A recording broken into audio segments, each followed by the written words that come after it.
According to a Financial Times report on the 27th, 6 people familiar with the matter revealed that Apple is lobbying the U.S. government, seeking approval to purchase memory chips from Chinese semiconductor company CXMT, Changxin Memory Technologies, in an effort to ease cost pressures from soaring memory chip prices.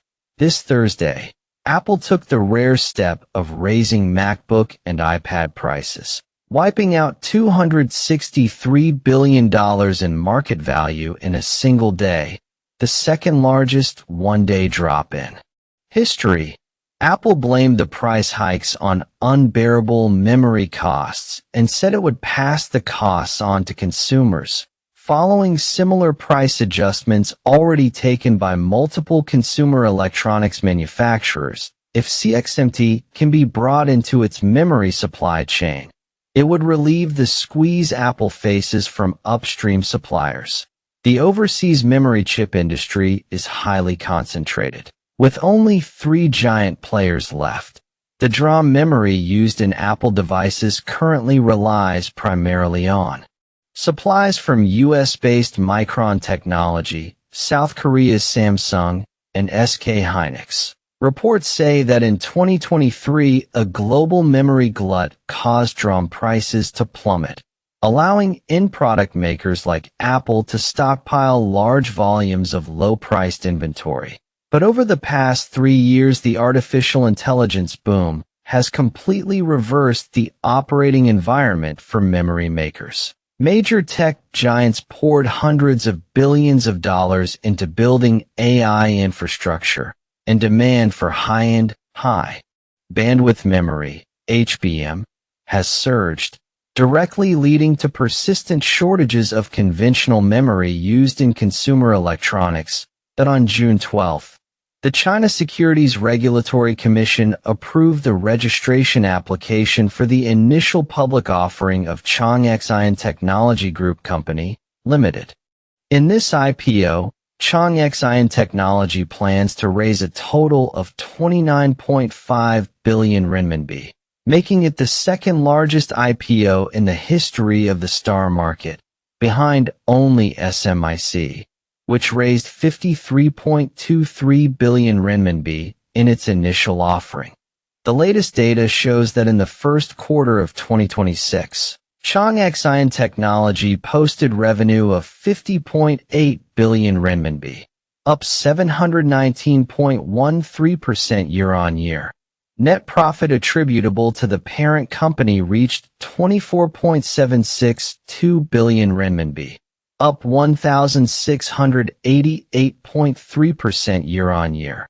The company expects first half 2026 revenue to reach between 110 billion renminbi and 120 billion renminbi, an increase of 612.53% to 677.31% year-on-year, with net profit attributable to the parent company projected at between 50 billion renminbi and 57 billion renminbi, up 2,244.03% to 544.19%. Although CXMT's development over the past decade is impressive, it may only be the prologue to an even longer-term growth story. The company is now preparing for one of the largest semiconductor IPOs in China in recent decades, and it could become the most closely watched semiconductor listing globally this year, in December 2025, with the Shanghai Stock Exchange accepting its application to list on the STAR market. CXMT formally entered the IPO filing stage. After repeated market reports throughout 2024 and 2025 about its preparation for listing, the company's listing process has recently advanced further. It filed for registration with the CSRC on May 27 and is currently in the final review stage, moving closer to a landmark listing. Although it has never been easy to gain insight into strategically important unlisted Chinese companies like CXMT and YMTC, Yangtze Memory Technologies Company, CXMT's move toward a public listing provides us with greater detail about the company. Its IPO prospectus offers meaningful disclosures on the company's historical performance, future direction, financial characteristics, market positioning, and technology roadmap. Combining this information with our memory model, we can more accurately assess CXMT's current standing and make more robust forecasts about its future performance. Overall, CXMT clearly ranks as the world's fourth largest DRAM maker on virtually every metric and is widening its lead relative to established memory suppliers. For the full year, CXMT's revenue grew 156% year-on-year to about $8.6 billion, up from roughly $3.3 billion in 2024 and around $1.2 billion in 2023. A net profit also turned positive for the first time, reaching $1 billion, highlighting the company's rapid expansion and improving profitability. Despite such stellar performance, CXMT's calendar year 2025, CY25, revenue still significantly trailed the DRAM revenues of Samsung, approximately $72.3 billion, SK hynix, approximately $52.10 billion, and Micron, approximately $37.2 billion. That in the first quarter of 2026, 1Q26, CXMT achieved revenue of $7.3 billion, an increase of roughly 700% year-on-year, already approaching the company's full-year 2025 revenue level. Operating margin also improved substantially, reaching approximately 70%. But we believe this is only the beginning, that we expect the company's performance to be even stronger over at least the next 2 years, and explosive growth cannot be ruled out. Based solely on its filing materials, the company expects its first half 2026 revenue to be 7 times that of the same period last year, exceeding $16 billion for the full year 2026. We believe CXMT's revenue could surpass $50 billion. If that happens, it would mean the company has more than doubled its revenue every year since 2023, with 2026 revenue exceeding last year's by more than 6 times. As scale and profitability improve, its earnings trajectory will accelerate markedly. In our view, such a significant upswing in CXMT's profitability is driven far more by industry cycles than by the company's own technology or market positioning. That we further examine the relationship between CXMT's ASP, average selling price, trends, and bit shipments. In 1Q26, the company's bit shipments grew only 11%. While ASP rose by about 57%. Prior to that, quarter-on-quarter, QoQ, ASP increases in the third and fourth quarters of 2025 were 63% and 68%, respectively. In other words, the real force driving the company's profitability has been the explosive rise in ASP, not a significant share gain relative to peers in the global DRAM end market, measured by bit shipments. Our model forecasts CXMT's market share will rise from 9% in 2025 to 12% in 2027. While that sounds like only a 3 percentage point increase, it is considerable for a market that we estimate will approach $1 trillion by 2027. Surprisingly, the strong pricing enjoyed by CXMT is not an isolated case. Over the past year or so, we have observed similar dynamics across the DDR5, DDR4, and even DDR3 markets. For both advanced and mature node memory suppliers, as we described in our February memory report, when we characterized the memory market as entering a once-in 4 decades shortage. We believe that driven by persistent supply-demand imbalances in these product categories, DRAM prices could double again this year. Since February, our conviction in this judgment has strengthened further, and we believe that by year-end the price performance could even exceed our expectations. For readers who have not yet followed CXMT or the broader memory market closely, what is more noteworthy is the company's pricing compared with industry leaders.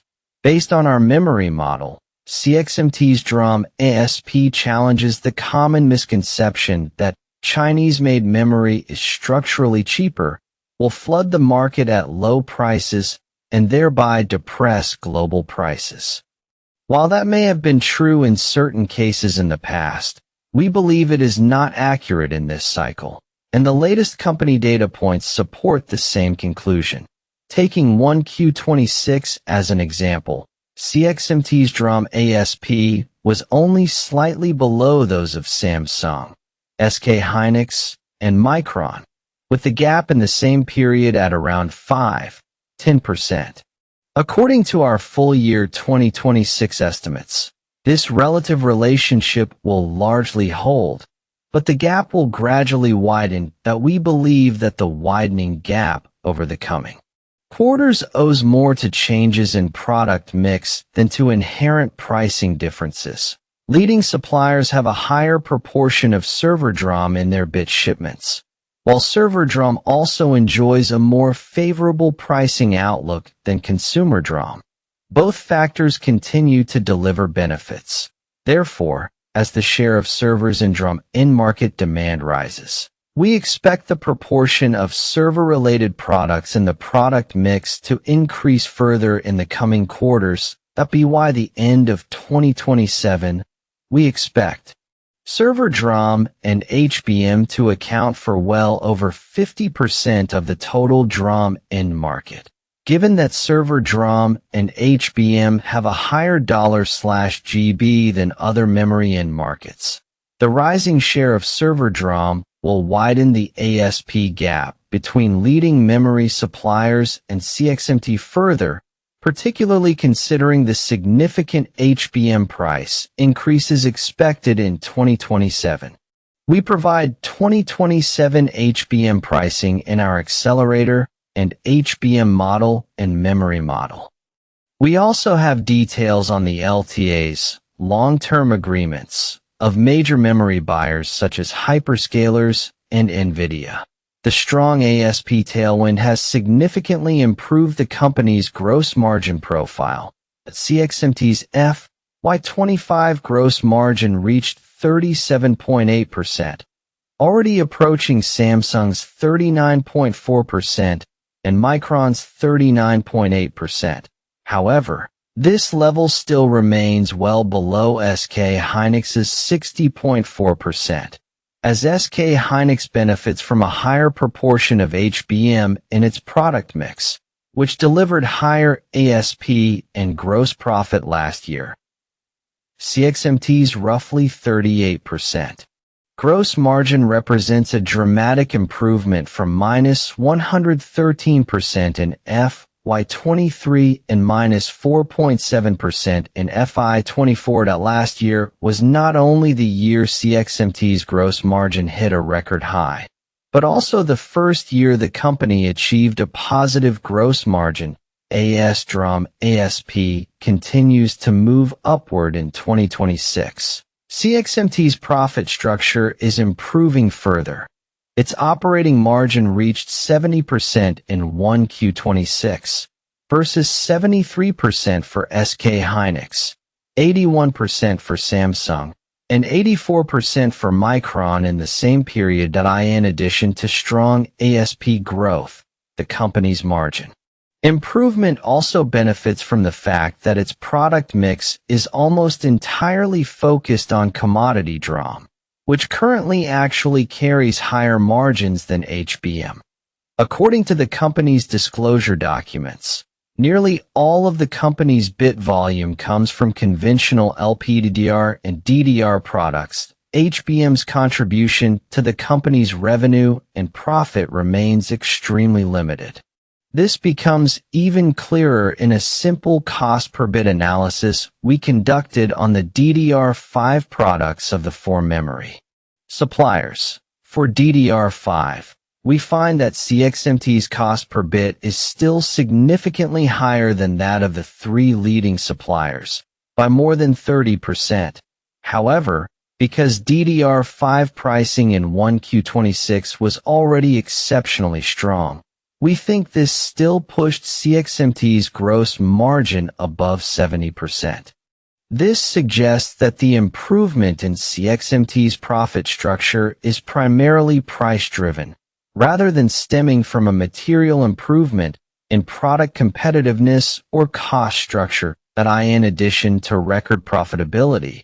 We believe the company is also making progress at the capacity level by the end of 2026. We expect CXMT's monthly wafer start capacity to reach approximately 350 kWspm, 1,000 wafer starts per month, only slightly below Micron's estimated roughly 385 kWspm, ranked purely by wafer capacity. This would make CXMT close to being the industry's 3rd largest memory supplier. However, CXMT still lags significantly behind the 2 leading DRAM suppliers, Samsung and SK hynix, whose capacities we estimate at approximately 720 kWspm and 595 kWspm, respectively. Next year, with the initial ramp of Shanghai Phase 1 and full ramps at Hefei and Beijing, CXMT's capacity could reach around 420 kWspm by year-end, accounting for roughly 17% of global DRAM capacity, up from about 13% in 2025. In terms of bit shipments, CXMT's share of global bit shipments is expected to rise from 9% to 12% by 2027 as the Hefei base reaches full production and the 2 phases of the Shanghai base continue to ramp into 2028. CXMT's global capacity share could increase further. We believe that by the end of 2028, the company's monthly wafer start capability will reach about 500 kWspm, at which point it will account for around 17% of global DRAM supply, up from 11% in 2025. Given CXMT's expanding role in global DRAM capacity, investors, as in past cycles, worry that Chinese players could cause supply-demand disruptions. While these concerns are understandable, we believe they are overstated for at least the next 2 years.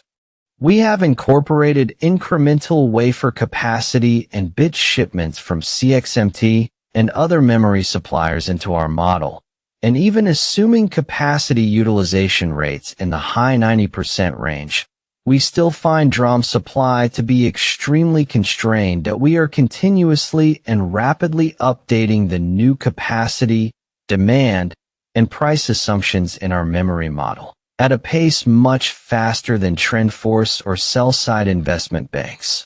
Looking solely at CXMT's new wafer capacity, the expansion is indeed significant. Compared with other suppliers, that we expect CXMT to add approximately 85 kWspm, 70 kWspm, and 80 kWspm in each of 2026, 2027, and 2028, respectively, compared with Samsung at 15K divided by 50K divided by 110K. SK hynix at 60K divided by 60K divided by 90K, and Micron at 30K/90K/115K. Even with these new wafer capacity additions, we expect DRAM to remain in a supply deficit this year, with a shortfall in the high single-digit percentage range.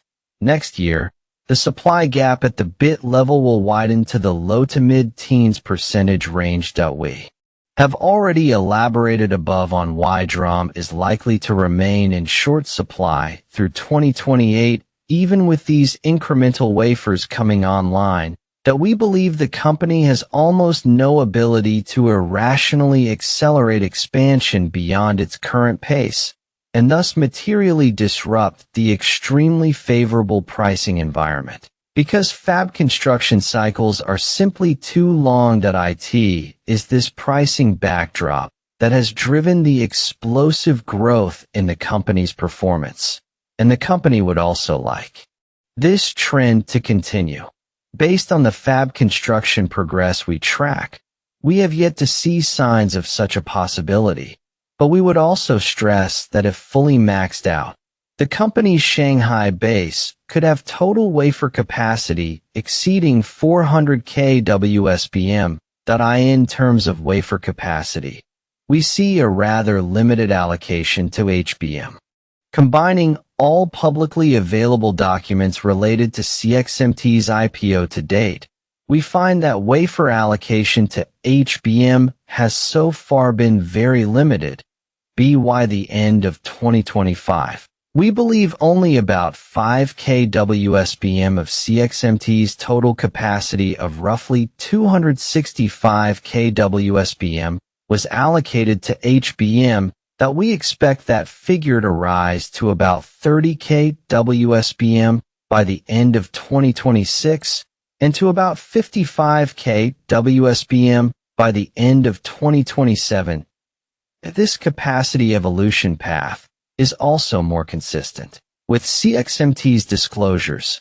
As noted earlier, about 99% of revenue in 2025 came from DDR and LPDDR products.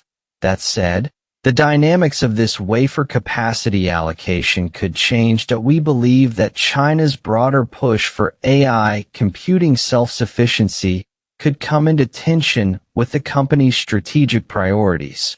Given the HBM supply constraints described earlier and the government's resolve to address the issue, we think this push could intensify over time. To that end, we have incorporated a government factor into our forecasts, namely, pushing CXMT to allocate more wafer capacity to HBM over time. As a result, we expect CXMT's HBM wafer capacity to accelerate significantly in 2027 and 2028, supported by improvements in its HBM technology and sustained growth in China's domestic computing market. We estimate CXMT's HBM wafer capacity will reach 55K wspm and 100K wspm in 2027 and 2028, respectively. This would lift the company's share of global HBM wafer supply from 1% in 2025 to 12% in 2028. It must be kept in mind that, unlike other memory suppliers, CXMT is not only critical to China at the economic and technological levels, but is also a strategic asset the state can use to advance priority policy objectives. From a strategic perspective, however, it makes sense in the near term to allocate more DRAM wafer capacity to commodity DRAM rather than HBM. At present, the profit margin for commodity DRAM is clearly higher than that of CXMT's HBM products, while on a comparable basis, the bit output per wafer is more than 3 times that of HBM.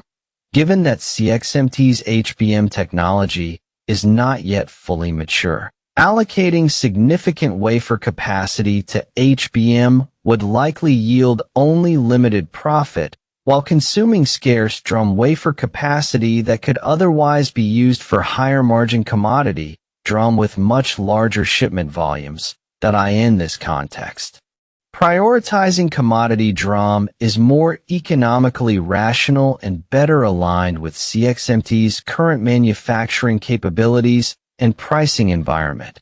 Nevertheless, China still must allocate capacity to HBM because HBM sales to China are, to some degree, restricted, even though loopholes remain that allow Korean players to continue shipping to China. On the technology maturity front, we believe CXMT is still working to achieve stable supply of HBM3 high and faces even greater challenges on 12 high. On the front-end side, the company appears to have made progress on production stability for its fourth generation G4E1Z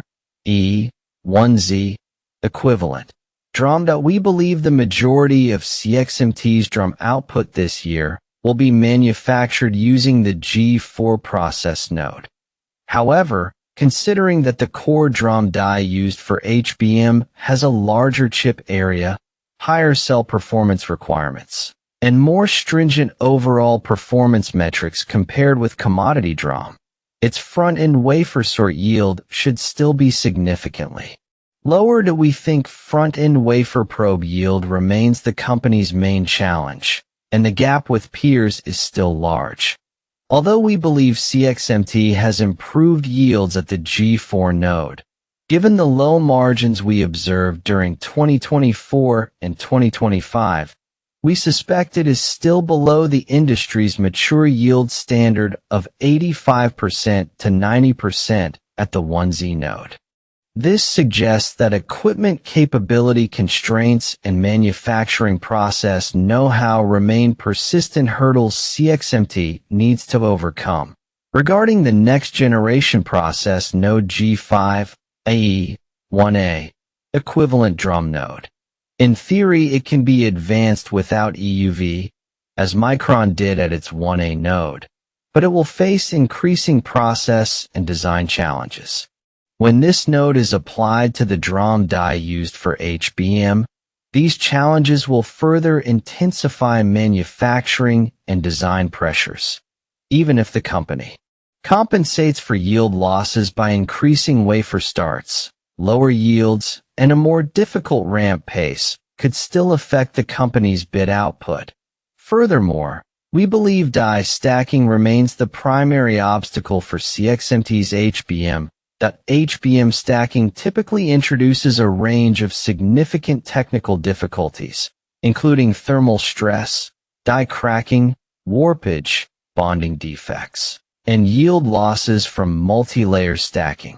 Given that the company still lacks sufficient process know-how and manufacturing experience for 12 high and above HBM, these problems will become more severe as it attempts to move from HBM3 high to HBM3 high, and even toward HBM3 Die stacking is not a challenge unique to CXMT. Even leading memory suppliers are encountering similar difficulties.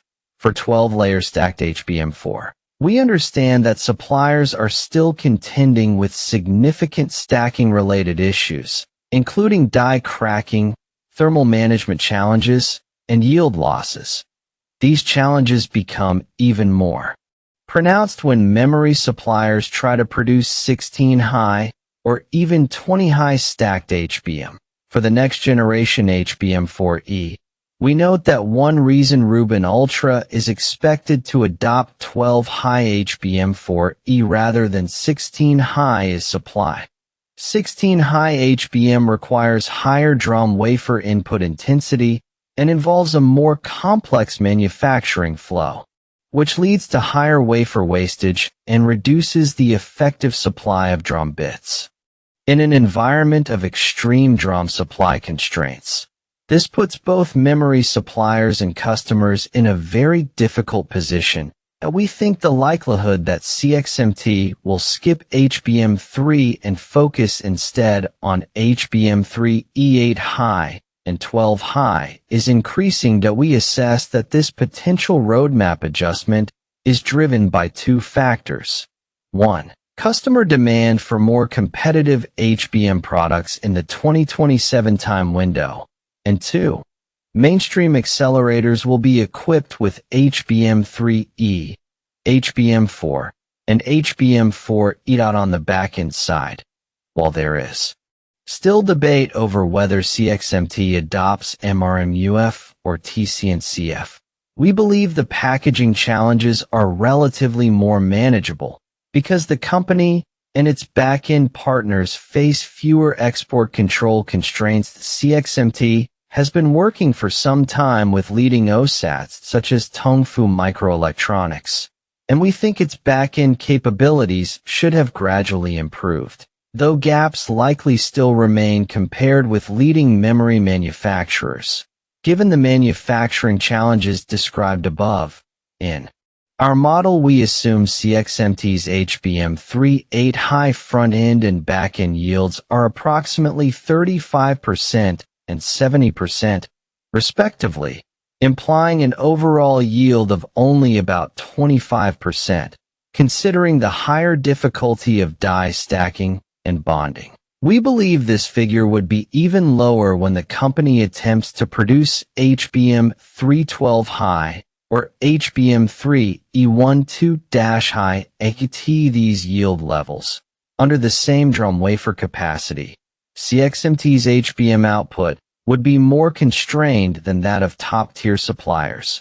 More importantly, the profitability of the HBM produced would likely be very low, especially in the current pricing environment where it is less favorable compared with commodity DRAM. CXMT's struggles in HBM are still reflected in its limited product presence and slow penetration in China's AI accelerator market.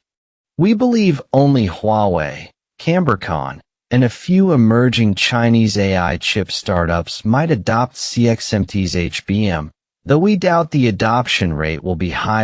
In fact, we think that if domestic AI accelerator makers can obtain supply through any available channel or from inventory built before the December 2024 export controls, they would still prefer to use overseas HBM3 or even HBM3E.AS domestic CSP, cloud service provider, CAPEX and broader computing infrastructure build-out surge, domestic HBM. Demand is also growing rapidly and should continue to trend upward. That said, Huawei and CXMT will adopt custom HBM that is not based on the slower JEDEC standard and PHY interface, thereby narrowing the bandwidth disadvantage that we believe the HBM supply constraints China faces may be more severe than what is suggested by the slow development of domestic HBM alone. This constraint could also be further exacerbated by the overall tight supply from the three major HBM suppliers under the U.S. export controls announced in December 2024. All of them are restricted from selling HBM products equivalent to HBM2E or more advanced to China in a tight supply environment. These suppliers are even less likely to risk violating export controls to sell to China. However, HBM transshipment and smuggling could complicate this conclusion, though we understand that some Chinese entities are still receiving HBM3 from memory suppliers, a situation we reported on last year and which has since been corroborated by other mainstream media. We believe this continues to this day. Based on our conversations with industry participants, transshipment through overseas offices or partner companies established in third countries remains a path for Chinese entities to acquire HBM. Additionally, some downstream OSATs or intermediaries in third countries also appear to be facilitating this flow. Some entities may ship products in the form of partially assembled systems or modules, which are not regarded as fully manufactured GPUs or ASICs, and are therefore still permitted to be sent to China. The HBM can subsequently be extracted and repackaged onto domestic Chinese GPUs or ASICs. What the IPO structure reveals, CXMT is poised to become one of the largest semiconductor IPOs in China, and its ownership structure matters more than the headline financial figures. CXMT reported FY 2025 consolidated net profit of 7.14 billion renminbi, but only 1.87 billion renminbi of that is attributable to shareholders of the parent company, with 74% attributable to minority interests. The reason lies in its ownership architecture through long-term concerted action arrangements. CXMT enjoys only 30.68% of the economic interests in Changxi and Xinxiao and 31.72% in Changxi and Jidian, Beijing, while holding 73.01% and 75.32% of the voting rights, respectively. This allows the company to consolidate fabs in which it does not actually hold the majority of economic interests, making the consolidated figures roughly 4 times higher than the benefits actually available to public shareholders.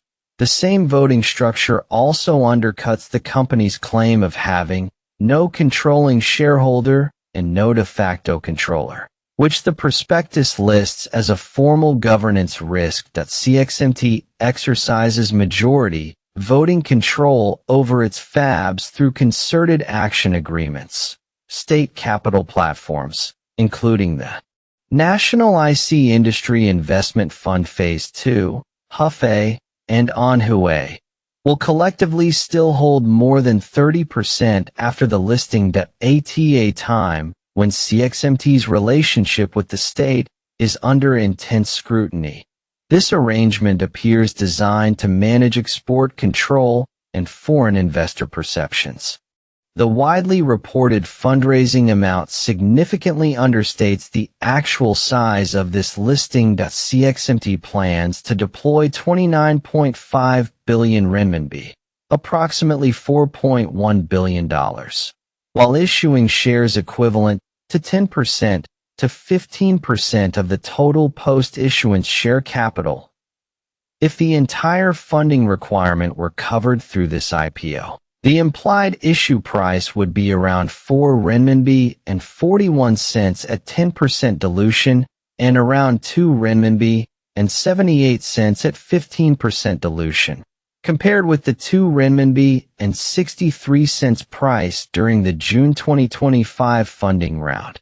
Even at the low end, despite the company recording $7.3 billion in revenue and $4.8 billion in net profit in 1Q26, the per-share book value appreciation is almost negligible at 2 renminbi and 78 cents. CXMT would be valued at roughly 197 billion renminbi, about $27 billion. Equivalent to only 1.8 times annualized parent-level earnings for the first half of 2026.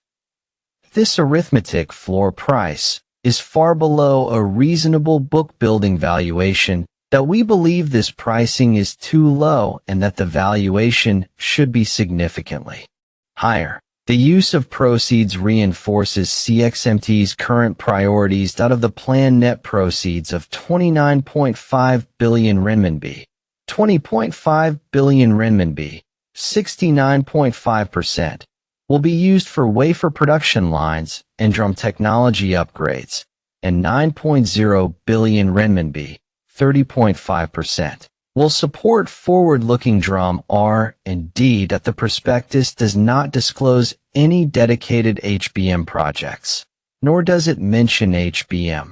Its project descriptions focus on updating process platforms, product iterations, and driving the migration of existing lines toward mid to high-end DRAM. Thus, this IPO is primarily about strengthening CXMT's core DRAM manufacturing and technology foundation, without disclosing funding commitments for near-term HBM expansion. This dramatic swing in performance warrants caution regarding cycle timing. In its December 2025 filing documents, CXMT guided for an FY 2025 parent-level loss of 0.6 billion renminbi to 1.6 billion renminbi. 5 months later, the prospectus disclosed a profit of 1.87 billion renminbi, with consolidated results already more than double the previous high-end estimate.